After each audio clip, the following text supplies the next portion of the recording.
आज आप जिस मंदिर पर आए हो ना, ये नवग्रह के अंदर से मंगल ग्रह का शिव रूप में जन्म स्थान, जन्मभूमि पूरे विश्व में एक ही मंदिर है मंगल ग्रह का। और इस मंदिर की विशेषताएं है 14 विद्याओं की कला दीर्घा। अभी ये भी अंदर चल के देखते हैं।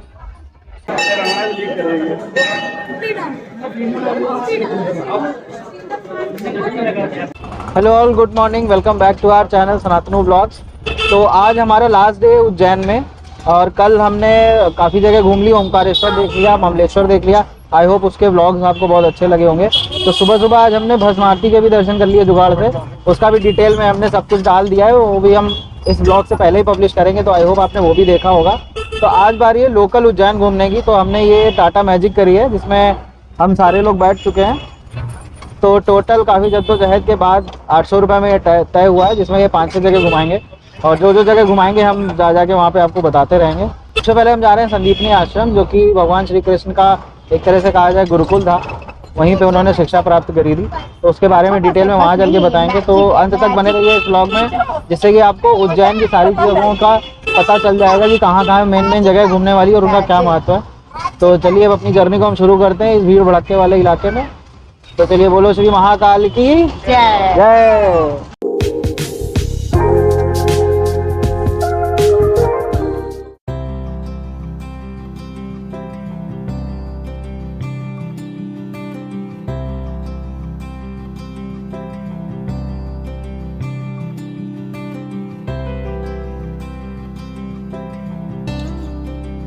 तो अभी हम आ चुके हैं संदीपनी आश्रम, जैसा कि मैंने बताया, और ये है यहाँ की एंट्री।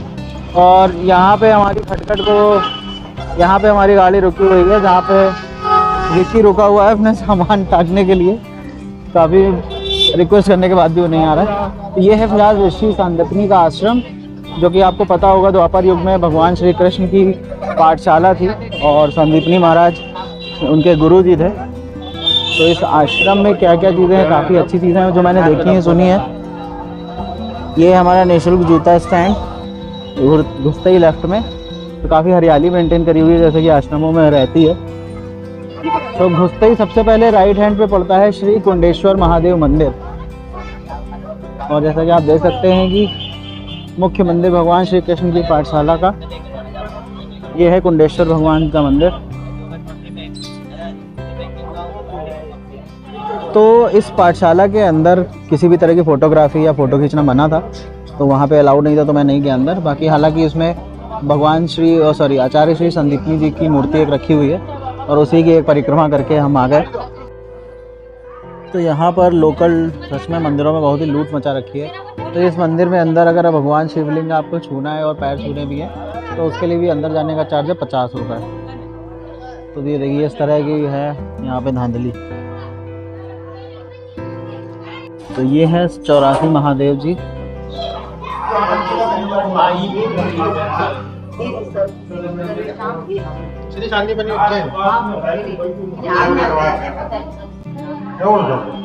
तो यहाँ पे अलग अलग बैठकों के बारे में भी लिखा हुआ है, जैसे कि ये लिखा है श्री मधुबन कंद वृक्ष के नीचे विराज कर यहाँ श्री महाप्रभु जी ने भगवद गीता का पारायण किया था। उस समय प्रभु जी के 6 वैष्णव थे। तो इसी तरह से आप अलग अलग बैठकों के बारे में आप जान सकते हैं। तो बहुत ही सुंदर दिख रही हैं यहाँ पे झांकियाँ जो लगाई गई हैं। तो ऐसा माना जाता है कि भगवान श्री कृष्ण की यहाँ पर ऐसे पढ़ते लिखते हुए जो मूर्ति रखी हुई है, वो विश्व में सिर्फ यही एक स्थान है जहाँ पर है। अदरवाइज़ आपको हमेशा श्री कृष्ण के साथ राधा जी ही मिलेंगी। बट यहाँ पे आप देख सकते हैं बलराम जी, कृष्ण जी और सुदामा जी के मूर्ति को विराजमान किया गया है। तो ये आश्रम में काफ़ी अद्भुत आश्रम है, जहाँ भगवान की सारी कलाएं, सारी विद्या को ग्रहण करते हुए दिखाया गया है। तो अब हम जा रहे हैं देखने श्री कृष्ण द्वारा सीखी गई 14 विद्याएं। काश हम भी इनमें से कोई एक विद्या सीख पाएं।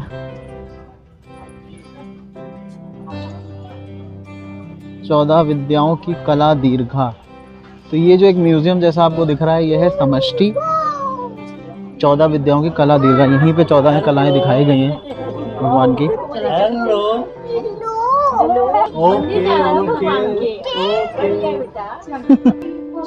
तो यहाँ पे 14 विद्याएं दिखाई गई, जिसमें सबसे पहली विद्या है जो उन्होंने पुराण सीखे। पुराण के बाद तर्क विद्या, यानी कि लॉजिकल एबिलिटी जिसको हम बोलते हैं, क्रिटिक। उसके बाद नेक्स्ट विद्या भगवान ने सीखी कल्प विद्या, धर्मशास्त्र, ये सारी झलकियाँ दीवारों पे उमेटी गई हैं। दूसरी चीज़ फिर नेक्स्ट उन्होंने सीखा निरुक्त। इसका वैसे क्या मतलब है मुझे भी नहीं पता, कमेंट करके बताइएगा। इसके बाद ज्योतिष विद्या, तो भगवान जी ज्योतिष का भी काम कर लेते थे। उसके बाद है व्याकरण विद्या, व्याकरण विद्या के बाद है छंद शास्त्र यानी कि प्रसोडी। उसके बाद भगवान ने टीचिंग भी सीखी, शिक्षा। उसके बाद भगवान ने आयुर्वेद प्रधान भी सीखा, मेडिसिन हर्ब्स। उसके बाद है संगीत प्रधान यानी कि मेनली डील्स विद म्यूज़िक, यानी कि भगवान को म्यूज़िक भी सिखाया गया। और फिर सीखा उन्होंने यज्ञ प्रधान कि जितने भी हिंदू धर्म में यज्ञ आदि होते हैं उनका क्या महत्व और क्या विद्या होती है उसके बारे में सारे महत्व को बताया गया। और last but not the least is अग्नि प्रधान यानी कि मेनली डील्स विद फायर, और इंद्र द सुप्रीम गॉड। तो ये सारी विद्याएं 14 विद्याएं भगवान को यहीं पे सिखाई गई थी।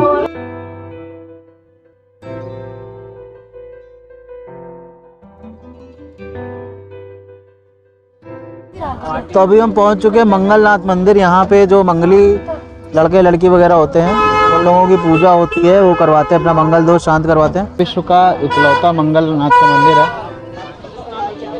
तो अभी इन भैया से हम पूछते हैं क्या इसका महत्व है। आज आप जिस मंदिर पर आए हो ना, ये नवग्रह के अंदर से मंगल ग्रह का शिव रूप में जन्म स्थान, जन्म भूमि पूरे विश्व में एक ही मंदिर है मंगल ग्रह का। और इस मंदिर की विशेषताएं है, ये जो मंदिर बना है ना पूरी पृथ्वी के नाभि स्थल पे बना हुआ है, कर्क रेखा पे विराजमान है।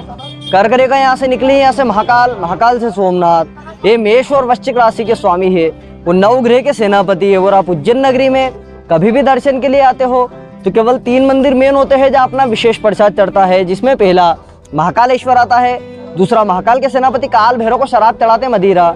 शराब क्यों चढ़ाते हैं कि अपने परिवार के काल कष्ट दूर होते हैं, क्योंकि काल भैरव महाकाल के सेनापति द्वारपाल है।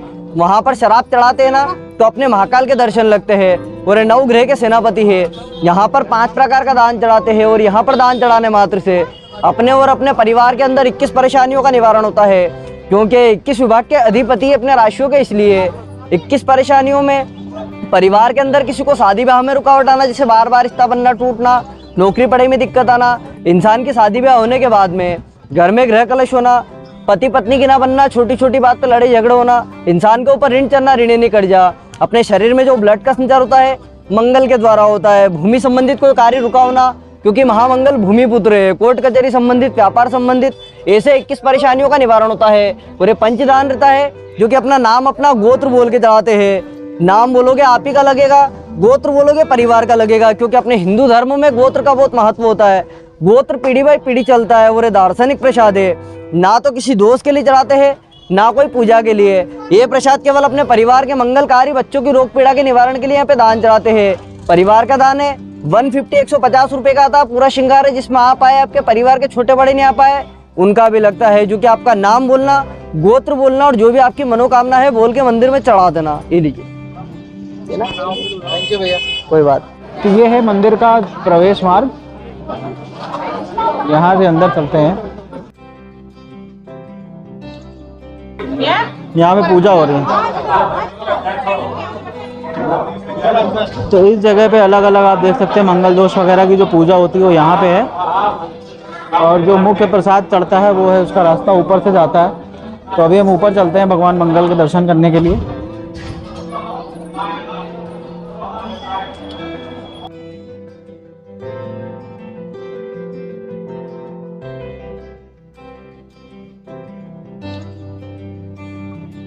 हमने भी प्रसाद की थाली ले ली है, दिखाओ ये जरा प्रसाद की थाली तो दिखा दो।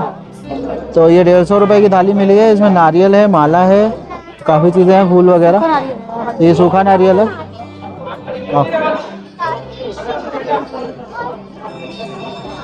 तो ये लाइन है पीछे से लगी हुई है, और इस लाइन में आगे पापा लोग लगे हुए हैं। ये आगे जाके ही मिलती है इस जगह पे। तो ये आप ये जो बोर्ड देख सकते हैं ये मंदिर है मेन। और ये हमारे छोटे से ब्लॉगर घूम रहे हैं। अंश चलो। तो ये नीचे की लाइन आप देख सकते हो कितनी लंबी जा चुकी है पीछे तक। इसी लाइन से हम होते हुए अभी आए हैं। तो ये लाइन गोल गोल घूम के फिर से बाबा के दर्शन के लिए जाएगी अंदर मंदिर तक। तो ये हम आ चुके हैं मंगलनाथ मंदिर के द्वार तक। इसको मैं आपको दिखाता हूँ दूर से। चलो चलो चलो चलो।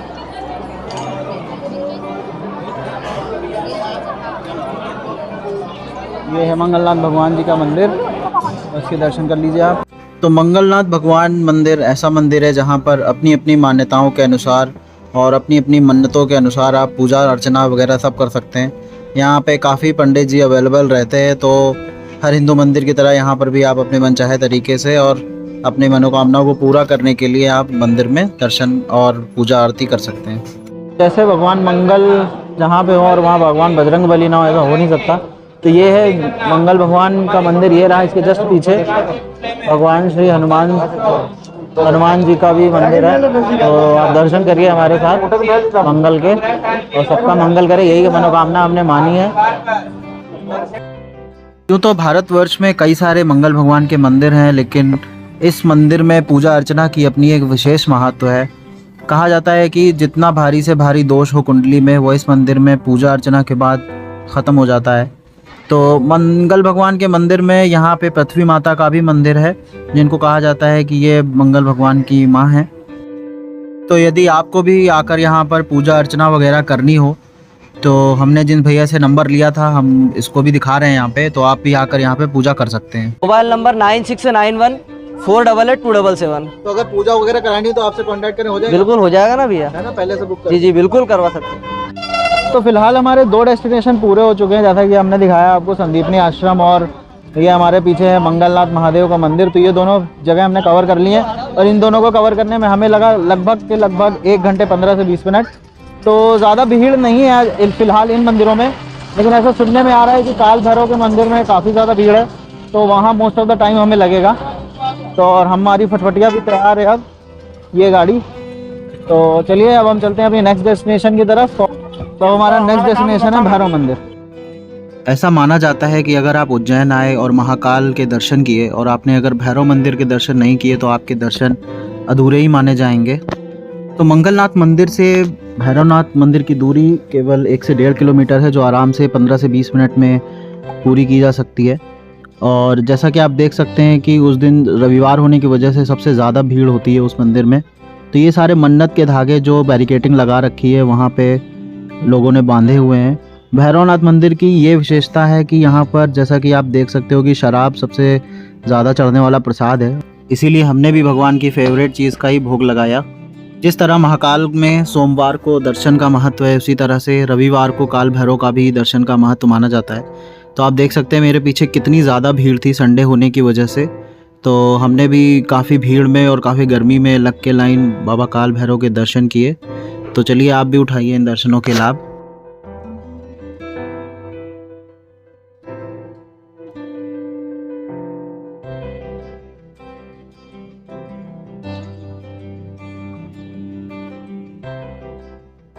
तो यहाँ भैरव धाम में एक और चीज़ काफ़ी चमत्कारिक मानी जाती है, जो आप देख सकते हो, ये है दीप स्तंभ। तो ऐसा माना जाता है कि जिसकी भी कोई मनोकामना है तो वह दीप स्तंभ में दिया जलाकर अपनी मनोकामना को पूर्ण कर सकता है। और काफ़ी लोग यहाँ पर सिक्के भी चिपका रहे थे, और कहा जाता है अगर फेंक के किसी का सिक्का चिपक जाए तो यानी कि भगवान आपकी मनोकामना पूरी करेंगे। तो तनु ने भी अपनी तरफ से पूरा ट्राई किया और एक सिक्का आधा चिपक भी गया। तो यहाँ पर सारे दर्शन करने के बाद बारी थी हमें प्रसाद लेने की। तो अब भगवान का भोग था, तो हम कैसे उससे परहेज कर सकते थे। तो एक एक करके हमने सारा प्रसाद ग्रहण किया, और प्रसाद ग्रहण करने के बाद हम चल दिए अपने नेक्स्ट डेस्टिनेशन की तरफ। तो अभी हम भैरव बाबा के दर्शन करके आ चुके हैं अपने नेक्स्ट डेस्टिनेशन, और आज की आखिरी डेस्टिनेशन हमारी बुकिंग के हिसाब से गढ़ कालिका माता मंदिर। तो मैं पहली बार, जैसा आपको पता है कि हम पहली बार उज्जैन आ रहे हैं, तो इस जगह का क्या महत्व है ये तो मुझे पता नहीं है। मैं पता करके आपको बताने की कोशिश करूँगा। लेकिन कुल मिला के ये है मंदिर, और सारे ही मंदिर आसपास हैं। कि कोई भी, मैं तो अभी इसके बारे में आप रिव्यू भी डालूंगा, कोई गाड़ी करने की ज़रूरत नहीं है। आप लोकल ऑटो करिए और आराम से आप घूम सकते हैं। तो चलिए अब चलते हैं माता के दर्शन करने।